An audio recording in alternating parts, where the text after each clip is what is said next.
आने वाली कुछ मिनट में आप लोगों को कंपनी के एक ऐसे डिपार्टमेंट के बारे में मैं बात करने वाला हूं जिस डिपार्टमेंट की बिना कंपनी मार्केट में एक भी दवाई नहीं बेच सकती। कंपनी के ऊपर लीगल केसेस भी हो सकती है, कंपनी मार्केट में खड़ी भी नहीं हो सकती। जी हाँ दोस्तों, आज की इस वीडियो में मैं बात करने वाला हूँ रेगुलेटरी अफेयर्स डिपार्टमेंट के बारे में।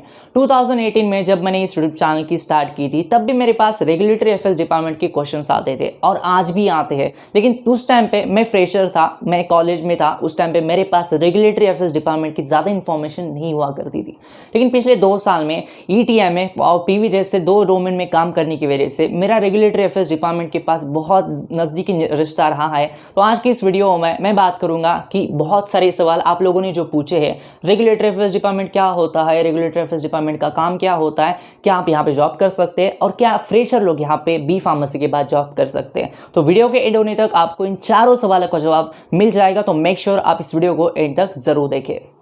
सबसे पहला सवाल जो बहुत बेसिक है, रेगुलेटरी अफेयर्स डिपार्टमेंट क्या होता है। अब देखो, अगर आप रेगुलेटरी और अफेयर्स 2 वर्ड को स्प्लिट कर दोगे तो एक तरफ आ जाता है रेगुलेटरी वर्ड और दूसरी तरफ आ जाता है अफेयर्स। सबसे पहले हम रेगुलेटरी वर्ड का बात सुनते हैं। अगर आप फार्मेसी फील्ड में आते हो तो आपको एक चीज़ समझनी पड़ेगी कि ये फील्ड है, ये टोटल रेगुलेटेड फील्ड है। यहाँ पे हर चीज़ के ऊपर किसी ना किसी का कंट्रोल होता है।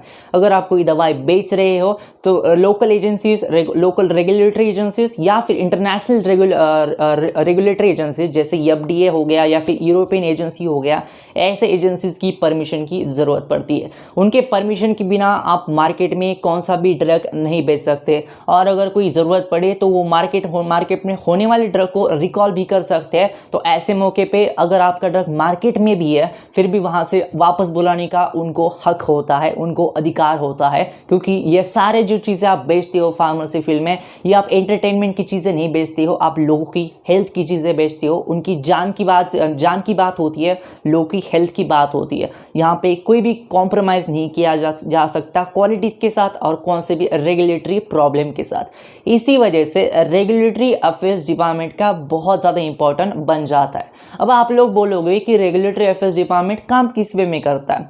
दोस्तों देखिए, जब मान लीजिए अगर आप खुद की कोई कंपनी ओपन कर लेते हैं, फार्मेसी की कोई कंपनी ओपन कर लेते हैं और आपको कोई ड्रग है, अगर आप उस ड्रग को बेचना चाहोगे तो उसमें बहुत सारे रेगुलेटेड चीज़ें होती है। रेगुलेटेड चीज़ें मतलब उस ड्रग को अप्रूवल चाहिए होता है बहुत सारी एजेंसीज की तरफ से, इंटरनेशनल एजेंसीज हो गया या फिर लोकल एजेंसीज हो गया, लेकिन उसको अप्रूवल की ज़रूरत बिल्कुल पड़ती है। अगर वो ड्रग अप्रूवल मिलने के बावजूद भी अगर वो मार्केट में भी जाता है फिर भी उस ड्रग को मॉनिटर किया जाता है, क्योंकि पिछले बहुत साल पहले अगर मैं आपको 1937 तक लेके जाऊँ तो बहुत सारी सल्फिलामाइड ट्रेजेडी हुई थी। 1960-1970 के बीच में एक थैलिडमाइड ट्रेजेडी हुई थी। दोनों ट्रेजेडीज के वीडियो हमने चैनल के ऊपर कवर किए हैं ऑलरेडी, जहाँ पे बहुत सारे लोगों की हेल्थ के साथ खिलवाड़ किया गया था।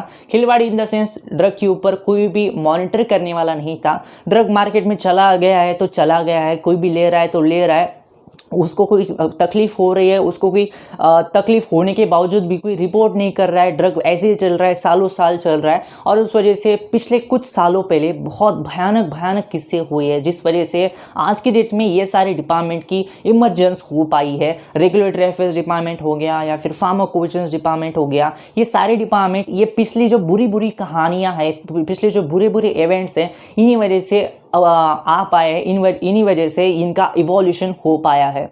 अब दूसरा सवाल आता है, रेगुलेटरी अफेयर्स डिपार्टमेंट का काम क्या होता है। अगर आपको रेगुलेटरी अफेयर्स डिपार्टमेंट में जॉब लग जाता है तो आपका क्या काम रहता है। दोस्तों देखिए, रेगुलेटरी अफेयर्स डिपार्टमेंट में काम करने के लिए ना बहुत बेसिक जो चीज़ें नीडेड होती है, एक होती है कम्युनिकेशन, दूसरी होती है up to date information, number 3 thing होती है learning at every point.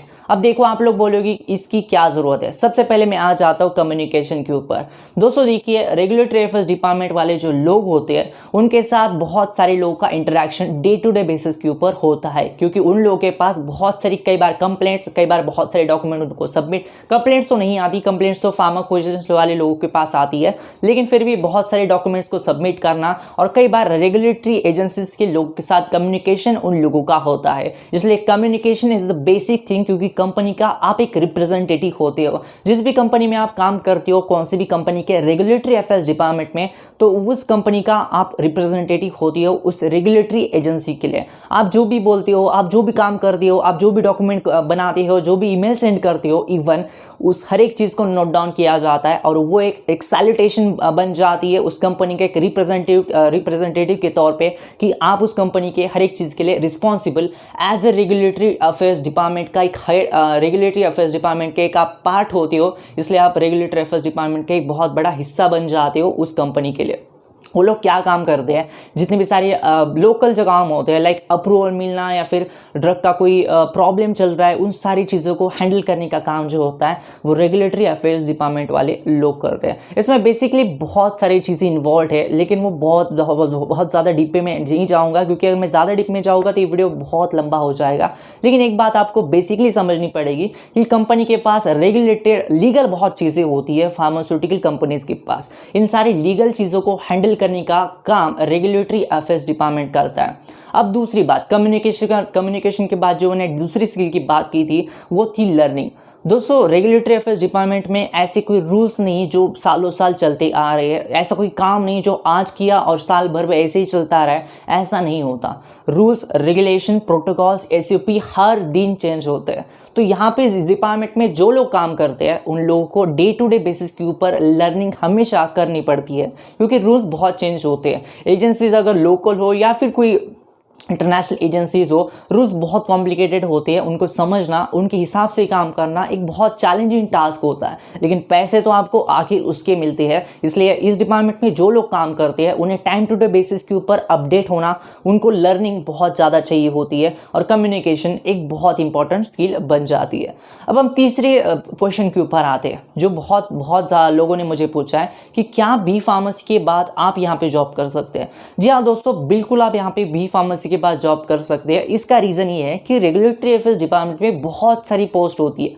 Regulatory affairs department specialist होता है, रेगुलेटरी अफेयर्स डिपार्टमेंट हेड होता है, पता नहीं कितनी सारी पोस्ट होती है हर एक डिपार्टमेंट में। हर एक डिपार्टमेंट के हर पोस्ट के लिए अपनी अपनी रिक्वायरमेंट्स होती है और यहाँ पे कहीं ना कहीं एज अ एसोसिएट लेवल के ऊपर आप बी फार्मेसी के बाद इस डिपार्टमेंट में ज्वाइन हो सकते हैं। एम फार्मेसी के बाद भी हो सकते हैं और बी फार्मेसी के बाद भी हो सकते हैं। डिपार्टमेंट कौन सा है या फिर डिपार्टमेंट कहाँ पे आप ज्वाइन होगे, इसके बहुत सारे क्लॉज हो सकते हैं। लेकिन आपको एक चीज़ समझनी पड़ेगी कि इस डिपार्टमेंट जो होता है ये कोई बच्चों का डिपार्टमेंट है नहीं। इस डिपार्टमेंट में काम करने के लिए एक्सपीरियंस वाले लोगों की बहुत ज़रूरत होती है। इसलिए कई बार फ्रेशर लोग को ज़्यादा जॉब नहीं मिल पाती जितनी ज़्यादा जॉब प्रोडक्शन, क्यूए, क्यूसी में होती है। इतनी ज़्यादा जॉब रेगुलेटरी अफेयर्स डिपार्टमेंट में नहीं होती है। एटलीस्ट 1 ईयर ऑफ एक्सपीरियंस यहाँ पे कंसिडर किया जाता है जॉब मिलने के लिए। लेकिन ऐसा बिल्कुल नहीं कि फ्रेशर लोग को लिया ही नहीं जाता है। लिया जाता है, डिपार्टमेंट कौन सा है, कौन सी कंपनी है और कंपनी के प्रोजेक्ट की कौन सा रिक्वायरमेंट है, उसके ऊपर डिपेंड करता है कि क्या उस कंपनी में फ्रेशर लोग को भर्ती किया जाएगा आरए डिपार्टमेंट में, रेगुलेटरी अफेयर्स डिपार्टमेंट में या फिर नहीं। अब सबसे एंड में जो बहुत लोगों का सवाल है कि क्या एज अ फ्रेशर हम ज्वाइन हो सकते हैं। बिल्कुल ज्वाइन हो सकते हो। इस डिपार्टमेंट में ज्वाइन होने के लिए ऐसा कोई रिक्वायरमेंट नहीं कि आपको फ्रेशर नहीं होना चाहिए। लेकिन हाँ, एक्सपीरियंस वाले लोगों की ज़्यादा वैल्यू होती है, ये बात तो आपको मैं बोलना चाहूँगा, क्योंकि इस डिपार्टमेंट का काम ही बहुत कॉम्प्लिकेटेड होता है। ये कोई बच्चों का काम नहीं होता, ये कोई फ्रेशर लोगों का काम नहीं होता। क्योंकि एक प्रैक्टिकल सी बात है कि कॉलेज में हमें इस डिपार्टमेंट के बारे में या फिर रेगुलेटरी चीज़ें के बारे में बताया नहीं जाता। कोई सिलेबस में कोई चैप्टर नहीं है जहाँ पे हमें ये सारी चीज़ें बताई जाती है। तो कंपनी को बहुत सारे एक्सपीरियंस और ऐसे लोगों की ज़रूरत होती है जो हर एक सिचुएशन को हैंडल कर पाए, क्योंकि ये जो डिपार्टमेंट है बहुत वर्सेटाइल है। यहाँ पे चीज़ें जो है बहुत वर्सेटाइल, आपके सामने हर दिन चैलेंज आता ही है। तो ये था आज का वीडियो को कमेंट करो उससे पहले। अगर आपने हमें इंस्टाग्राम के ऊपर फॉलो नहीं किया है तो इंस्टाग्राम के ऊपर हमें फॉलो कर दीजिए, और चैनल को अभी तक आपने सब्सक्राइब नहीं किया है तो प्लीज़ चैनल को सब्सक्राइब कर दीजिए। दोनों का यूज़र नेम सेम है, विशाल वाड़े लाइव। तो इंस्टाग्राम के ऊपर मेक श्योर आप ज़रूर फॉलो करना, क्योंकि वहाँ पर भी मैं आप लोगों के साथ बातें करता हूँ। धन्यवाद दोस्तों ये वीडियो देखने के लिए, धन्यवाद।